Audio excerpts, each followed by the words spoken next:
News 4 Jax starts right now with a breaking news alert. And that breaking news alert is out of St. Johns County. We're told 2 barns were damaged by winds from this afternoon's storms. It happened on County Road 305 in the Elkton area. Investigators are now inspecting the damage. Ashley Harding is there. She will join us in a few minutes with the National Weather Service, so stay tuned. And we received this picture from Adam George in Palatka at Lewis Oil Company on State Road 19. You can see the awning is damaged. Also, another picture from Jennifer Heller showing small hail in Mandarin. And finally, take a look at this picture. This is from Thomas Dyer in St. Augustine, where trees fell on 2 trucks.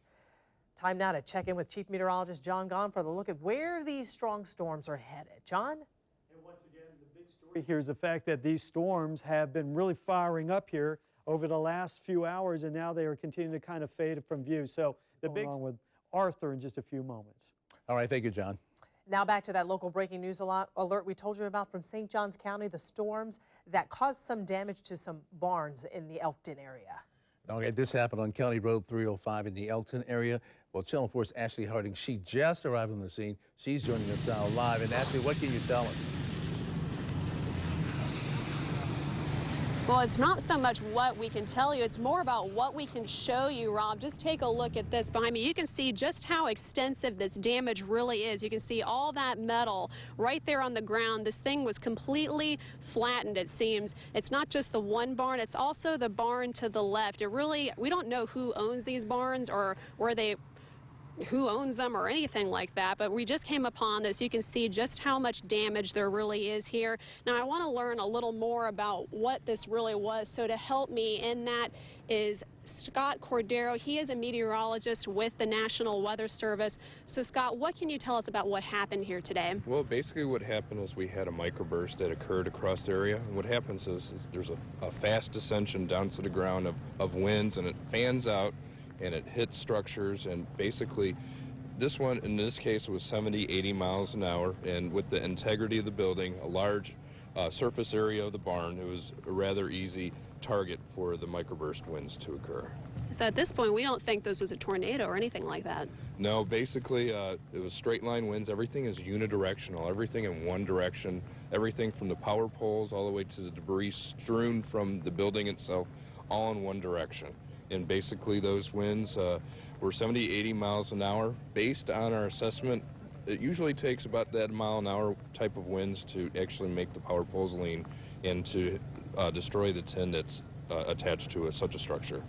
And speaking of power lines leaning, we've got some right behind us here. Scott, if we could maybe just have Kenny zoom in on those for a moment. You can see that those are slanted, and we were told that that was from this damage today. There are a couple more along here. So talk to me about what's next. Are we talking about cleanup? Do we know who owns these barns or anything like that? Well, I understand in this rural area there's one owner that owns both of these barns, and I guess he'll have his insurance company come on out, which is hopefully he has insurance, and they'll come out tomorrow and issue a ticket of how much the damage has occurred for his property. And thankfully, the most important thing is no serious injuries. We know of no injuries. Do we know of any other kind of damage besides what we've been told today? No, basically, probably your utility company has to come on out, straighten up the poles, and probably has to get some cost estimates from different contractors to get the buildings back up and going. All right, thanks so much, Scott. We really appreciate it. Again, we just got here. Take a look again at the damage behind me. We are going to be on this tonight. We'll bring you the updates, and we will stay on the story tonight. Reporting live in Elkton, I'm Ashley Harding, Channel 4, the local station. All right, Ashley, thank you. We're going to get back now to Hurricane Arthur. It is gaining strength and speed and headed toward North Carolina. It's expected to be a Category 2 hurricane with winds of 105 miles per hour before reaching the state's Outer Banks. As Polo Sandoval shows us, residents in the storm's path are just bracing for impact. I'm Polo Sandoval reporting. Well, a local mother who confessed to shaking her baby and hitting his head on a crib, causing his death, was back in court this morning. 24-year-old Stephanie Schoonover will be sentenced soon for the death of the 3-month-old boy. In court today, both the defense and the prosecution gave their arguments to the judge. Channel 4's Elizabeth Campbell was there in the courtroom and has more on what an emotional day it was for the mother and her family. Reporting downtown from the Duval County Courthouse, Elizabeth Campbell, Channel 4, the local station. There's more to come. Stay tuned. We'll be right back.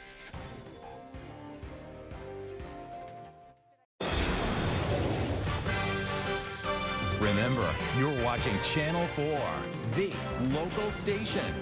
Live with Joy Purdy, Rob Sweeting, the Weather Authority forecast with Chief Meteorologist John Gahn, and sports with Sam Kavaris.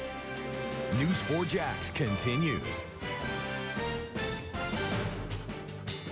Well, no effects, great effects for us here, but take a look at North Carolina. We continue to keep an eye on what Hurricane Arthur is doing. This is a live look at the storm for you right now on Carolina Beach there. Wow, look at that surf. That's North Carolina, John, so it's moving. That's right, it is up to around 50 miles an hour. And again, the big story here is I think these people have been caught totally off guard by this. I do see severe damage heading their way. I think people were going to remember this for decades in some instances because they said, hey, 4th of July, hurricanes don't come here. Yeah. And they're getting blasted. And look here, take a look at the latest radar. I mean, if this doesn't get your eyes kind of to peel back, I don't know what will. 90 on Sunday. John, thank you. Well, mixed news for the nation's unemployment figures. The new unemployment rate drops a bit, and another sector of the job market ticks up.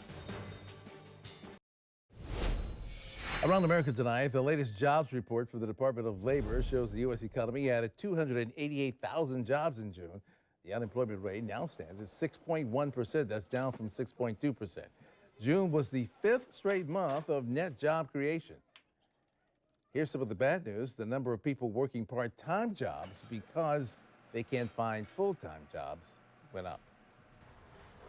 Rock bottom mortgage rates moved even lower this week. According to Freddie Mac, the interest rate for the 30-year fixed rate hit 4.12%. The rate hasn't been that low since October of last year when it was 4.10%. The drop has surprised some experts. They expected rates to start rising once the Federal Reserve began to cut back on its purchases of Treasury bonds and mortgage-backed securities. Well, just in time for the 4th of July cookout, a popular travel website names the best burger in America. Who has that distinction this year and what the owners say about their burgers?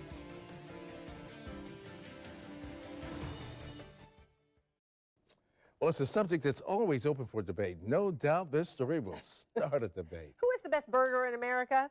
TripAdvisor.com tried to answer that question. The website has named the Black Hills Burger and Bun Company in South Dakota as the top burger in America.